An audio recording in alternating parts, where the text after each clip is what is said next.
Hello and welcome to another episode of Authentic Leader Q&A. I am your host, Amber Ludwig, the creator of the AuthenticLeaderAcademy.com, which is your one-stop shop for online training and business support. And today's question comes from Ellen. Hi, Amber. This is Ellen Reeves of CaregivingStrategies.com. My burning question is about webinars. The first one, being a new business, I want to know, when is the best time to do a webinar? Is it a good way to attract clients and people on your email list? And the second question is, when you do your webinar, what is the best software to use? Thanks. Those are great questions, Ellen, and I'm really glad that you asked them. So first, I'm going to go to question number 2, which is this a good way to attract clients and build your email list? And the answer is absolutely. It's probably one of the best ways in order to do both, actually, because people buy from people that they know, like, and trust. And the biggest challenge with the online world is that when people land on your website, they're looking at some pictures, they're reading a bunch of text, and it's really hard to get a sense of your credibility, your expertise, your personality, most importantly, because we all kind of react and respond to different personalities differently, right? And people really want to get to know yours. They want to know that they can trust you. They want to know that you know what you're talking about in your topic. And so one of the best ways to do that on your website is through use of video. Most people don't do video because they're terrified of it.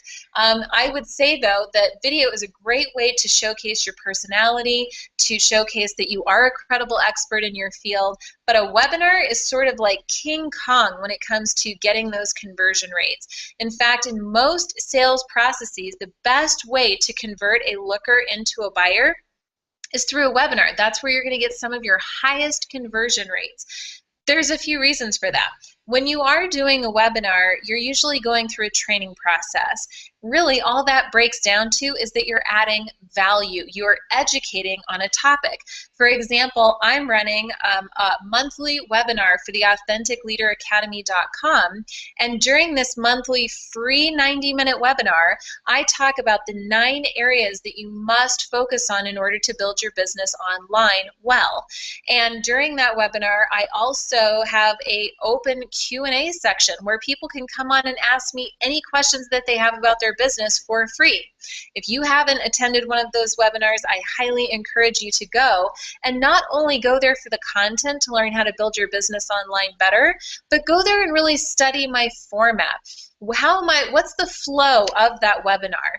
And I think that's going to give you some great insight into how you can use that model for your own business. You can sign up for that webinar. Again, it's each month, and you can go to AuthenticLeaderAcademy.com. I would love to have you as a participant and also get your feedback. During webinars, not only are you going to give that live training, and you can do a live Q&A, which really makes people feel comfortable. It puts them at ease.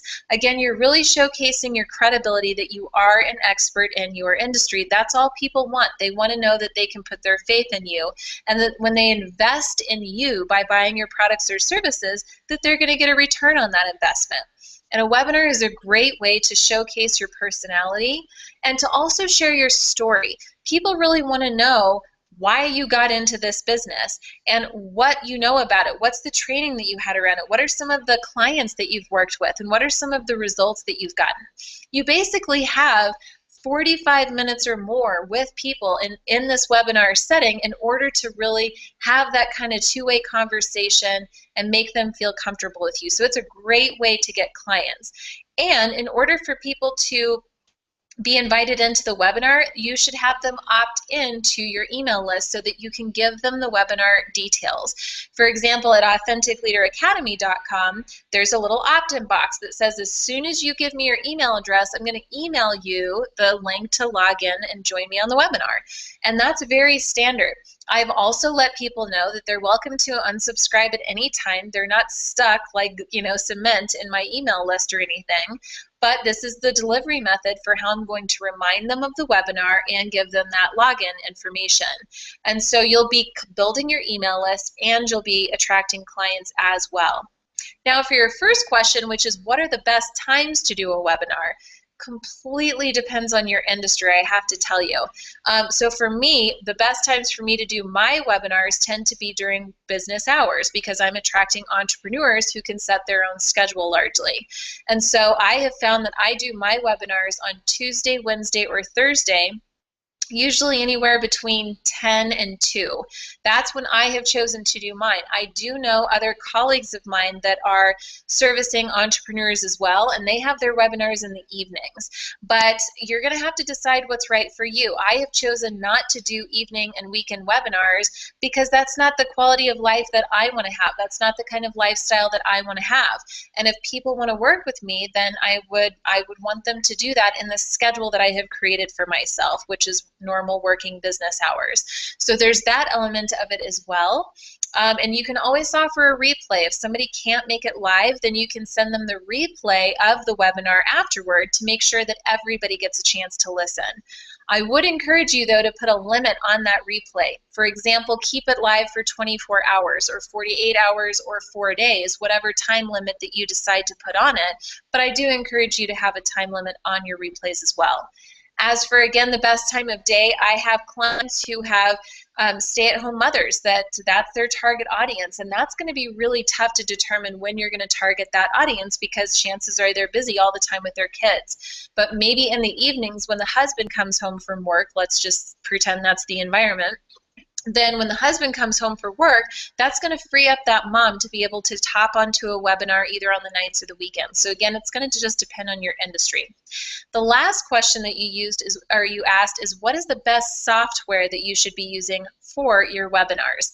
A very, very popular one is GoToWebinar, and that's G-O-T-O webinar.com. GoToWebinar is a paid service, though they do have a free trial. They're awesome. They're great. It'll even record the webinar for you. There's a chat functionality built in that you can turn on or off. It's mostly easy to use, but you definitely want to make sure that you're checking the technology before you run your live webinar, obviously. However, that's not even the software that I'm using. The software that I'm using is the same software that I'm using to record this video response for you, and that is Google Hangouts on Air. I love Google Hangouts. It's free, which is super cool. It records right out of my webcam, so I can do these face-to-cam experiences, but there's also the functionality where I can record my desktop computer or my screen. I can share my screen with you if I'm walking through a website or doing something like that. There is a chat functionality built in if that's what you want. You can have as many participants in the webinar as you want, which is a huge other reason that I go with Google Hangouts, and you can have as many co-presenters as you want. So I just love everything about Google Plus and Google Hangouts on Air. And when you are done with that webinar, not only is it recorded, but it's automatically uploaded to YouTube after the fact. And then from there, it's really easy to share your replay on social media or on your website, or not at all. The choice is completely up to you. And if you go to theauthenticleaderacademy.com on that webinar, you'll find that inside of that Academy website, as we're talking through that webinar, you'll get kind of a sneak peek behind the website that I have launched for entrepreneurs just like you who are really craving the real truth about how to build their business online. Inside of the Academy, I have videos that walk you step by step by step how to set up, run, launch, everything A to Z on Google Hangouts, as well as recording video with Google Hangouts, and that's all included in the Academy membership, which you can learn more about on the webinar. So I hope that that answered your question. I'm really glad that you asked it. It was one that I think is going to help a lot of other entrepreneurs out there. I would love to hear your feedback at this point. Please leave me a comment below and let me know what your big aha moment was during this video and any additional questions that you have, because truly at the end of the day, I just want to offer value to you and make sure that you are having an easier time building your business online. Would love for you to just subscribe to my YouTube channel. That way you can get notifications when I have new videos coming out, and would love for your help on sharing this on social media as well, because if this information helped you, chances are it's going to help a lot of other people as well, and I'm going to need your help to get that message out there. In the meantime, I want to thank you so much for your support and time in following this Authentic Leader Q&A podcast, and we'll catch you on the next one. Thanks a lot.